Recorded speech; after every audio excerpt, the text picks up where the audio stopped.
Thank you very much, Sebastian. Good morning, everyone. It's a pleasure to be here. I haven't been to this part of Germany before, so I'm discovering a new territory as well. So I'm going to talk about three things, and then I'll have a few recommendations.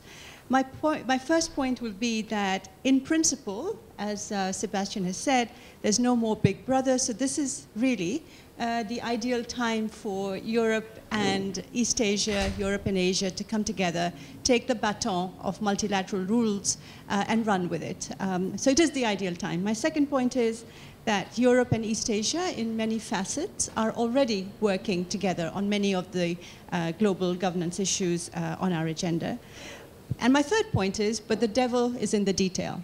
So, you know, we have all the theory, we have the rhetoric, and how is it being translated into real sort of policies and actions, and what's the EU, European Union, doing about it? I'm based in Brussels. I keep a close watch on the EU, but I also keep a close watch on how it interacts, Europe interacts with its leading partners.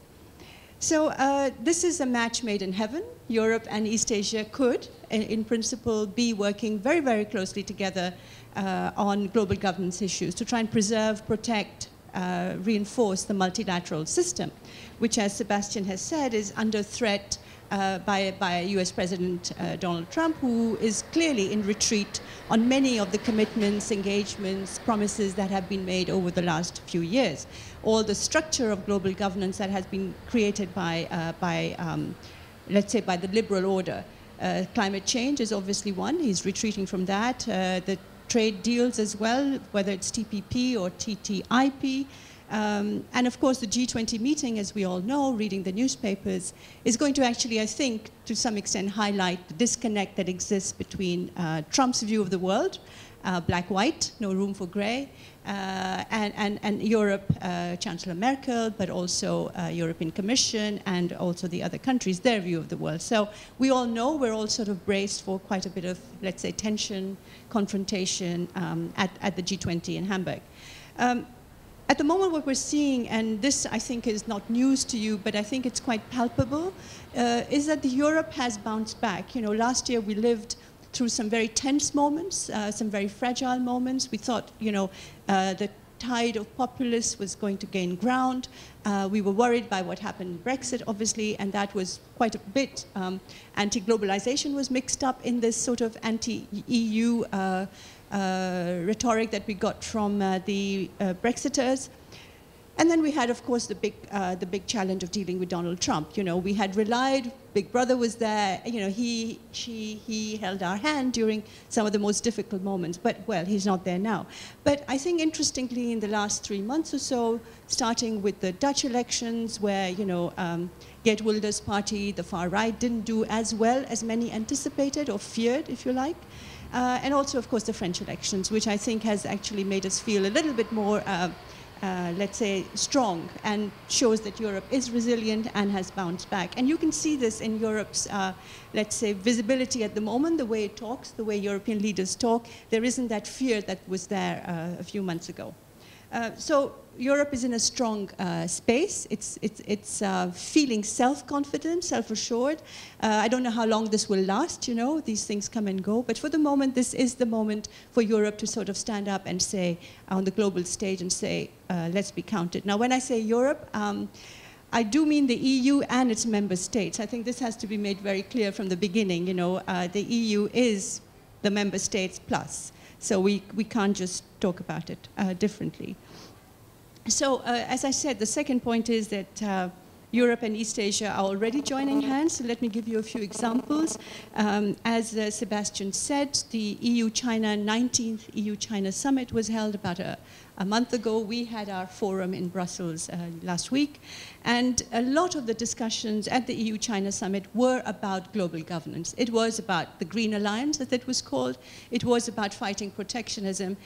Interestingly, no declaration came out.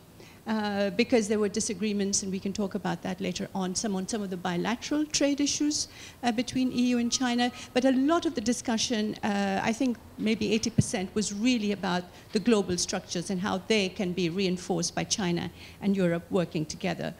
Now, we all know that the Belt and Road Initiative is very, very high up on President Xi Jinping's agenda, and that was also a big question at the EU-China summit.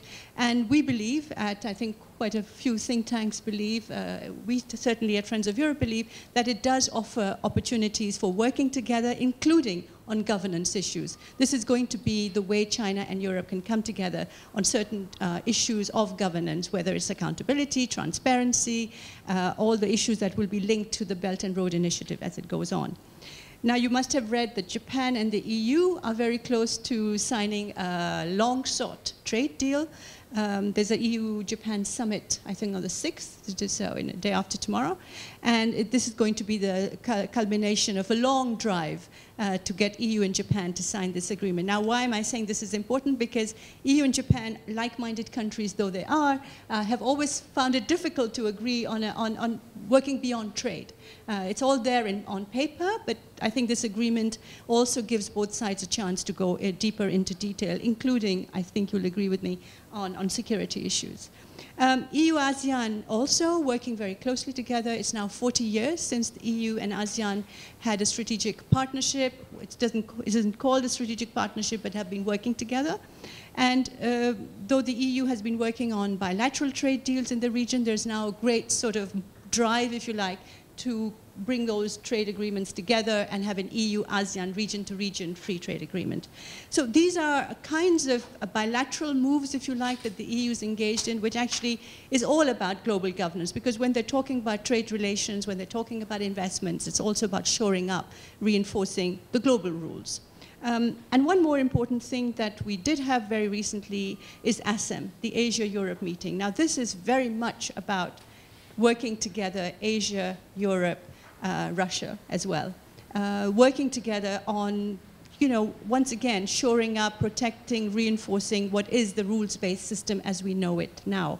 And ASEM senior officials met in Brussels about 2 weeks ago, and we did a event with them, and it was very clear that the current geopolitical climate, geoeconomic climate, the uncertainties, the anxieties that we're living in, where's the world headed, gives Europe and Asia a point of real synergies and conversation that goes beyond just policy declarations. But, as I said, the devil is in the detail. And that's where the issues become slightly more complicated. The EU, in fact, has brought out quite a few policy papers recently that I would recommend that you read to try and get a picture of where we're headed generally. Of course, you have the communication on harnessing globalization, and I'll go into it a little bit more in a few minutes.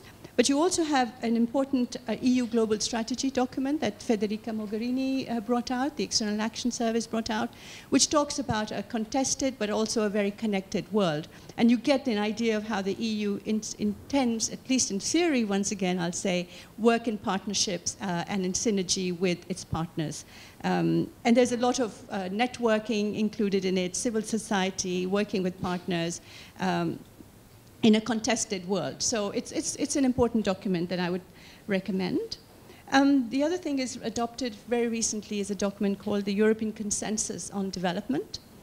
This is very much the vision of the EU on Agenda 2030, Sustainable Development Goals. And there, once again, it's very much about working with countries, talking to them, bringing everyone together in a kind of holistic sort of alliance, if you like. And it talks quite a great deal about bringing business into the development agenda. So very much Agenda 2030, financing, business comes in as well.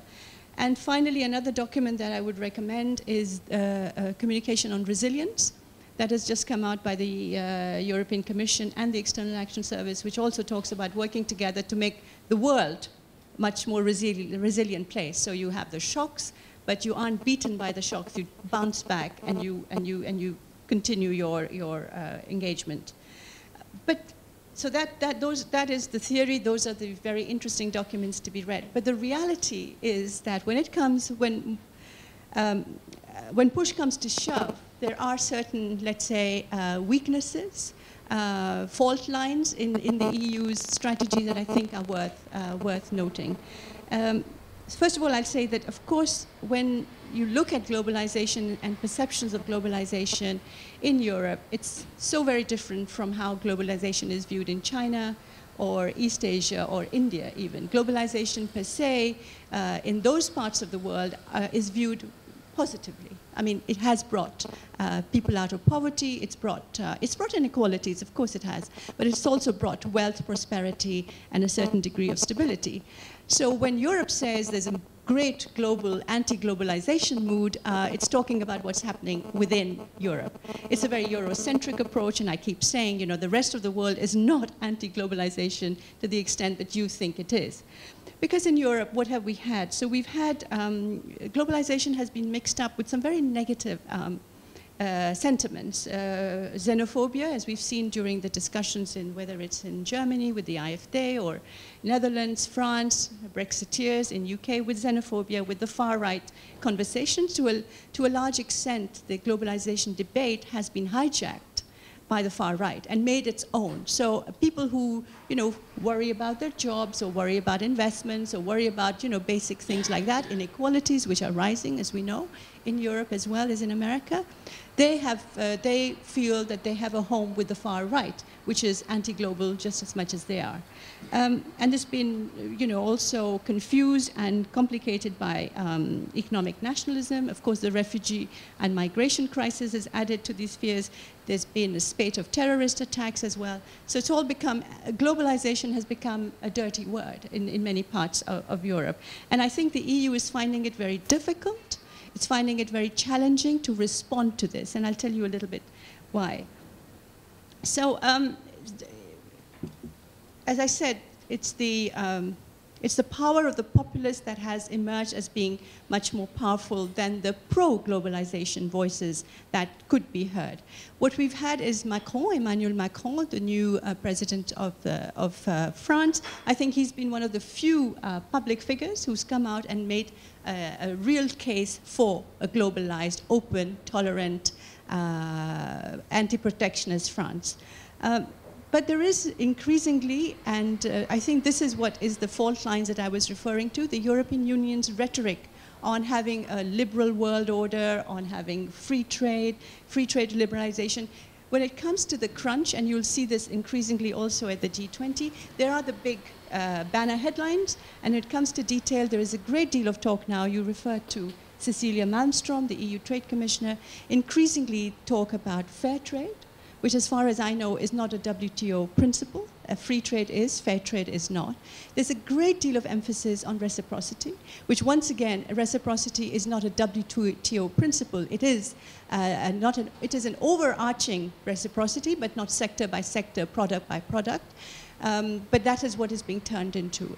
There's the whole issue of the global oversupply of steel, which of course Donald Trump is now threatening to impose tariffs and quotas on. And the EU has been very, I think Sebastian will agree with me, very hesitant to come out and say that it really wants a global liberal order. It says this in principle, it says this in the big meetings, but the devil, as I said, is in the details. So when you're talking to China and you're giving a message of, yes, we will open up, but only if you do so. Yes, we'll take your investments, but only if you take ours. Yes, we'll start screening investments because we think it's also important that we screen investments just as you do. We're not sending the big message that I think Europe as an open trader and open and liberal society could. So my response to this communication would be it's confused. It's a confused, it tries to do everything at the same time. It tries to defend globalization, but it also talks about a lot of issues that I would say actually bring in the fear element as well, about job losses, etc. So I'll finish off, and maybe we can chat about this a little bit later. I think we have to be more strategic in our thinking when we talk about globalization. If we're really going to defend it, we have to do it by actions, not just by words. So policies are important, and what you say in your bilateral meetings with, say, China or ASEAN is just as important as what you say at the G20. The promises you make have to be then translated into real action. And I think you have to make a stronger political case for globalization.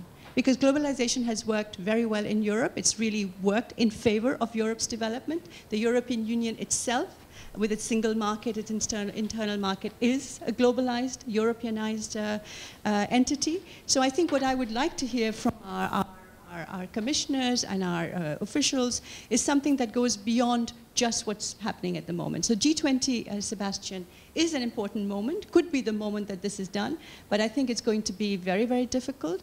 You talked about connecting with citizens. I think it's very important. We've seen the importance of connecting with citizens when it comes to the Canadian trade deal. We saw it also with TTIP, because there's been enormous civil society actions against TTIP as well. And I think Europe is being back-footed and doesn't have the bounce back that's necessary to make a really strong strategic and political case for globalization.